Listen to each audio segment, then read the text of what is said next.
जो है वो युद्ध कर रहे थे।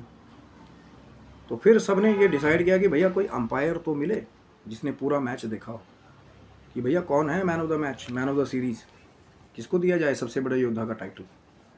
तो कहते हैं कि फिर जो बर्बरीक जी का जो शिष्य था, जो सब कुछ देख रहा था वो चोटी से, फिर उस शिष्य से पूछा गया कि आप बताएं, आपने तो महाभारत का पूरा युद्ध जो है वो देखा है, कि कौन है वो सबसे बड़ा योद्धा जिसने कौरव सेना का सबसे ज़्यादा संहार किया हो, कौरव सेना का सबसे ज़्यादा अंत किया हो, वो महायोद्धा कौन है।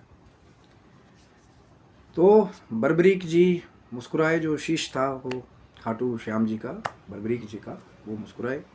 उन्होंने सोचा विचार किया। अब सब तो सोच रहे थे ना पांडव की हमें बोलेंगे कि मैंने लड़े, कृष्ण जी मेरे सारथी बने थे मुझे बोलेंगे, वो दूसरे बोलेंगे कि भाई मेरे में तो कई हाथियों का बल है, मैंने अंत में जो है वो दुर्योधन का अंत किया। होता है ना सबको, थोड़ा सा जब जीत मिल जाती है तो सबको लगने लगता है कि यार मेरी क्वालिटी की वजह से ये काम हुआ है। लेकिन बर्बरीक जी ने वो उत्तर दिया जो कहीं ना कहीं जिससे सब के सब स्तब्ध रह गए। बर्बरीक जी ने ये उत्तर दिया कि मैंने तो पूरे रण में सिर्फ सुदर्शन चक्र को ही पूरी कौरव सेना को मारते हुए देखा, सब जगह।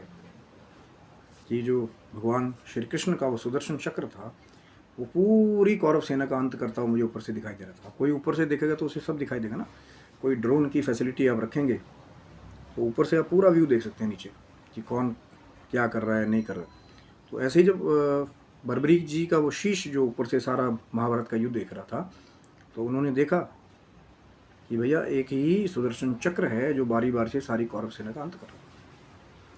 और वो सुदर्शन चक्र किसका था? वो अस्त्र था भगवान श्री कृष्ण का। लेकिन श्री कृष्ण जी ने एक बहुत बड़ी युक्ति से एक जगह तो ये शपथ भी खाई थी कि मैं शस्त्र धारण नहीं करूंगा, लेकिन ये नहीं कहा था कि भैया मेरा शस्त्र जो है इनका विध्वंस नहीं करेगा, मैं धारण नहीं करूंगा। लेकिन कहीं ना कहीं सुदर्शन को पहले छोड़ दिया था कि जाओ भाई चुपके चुपके।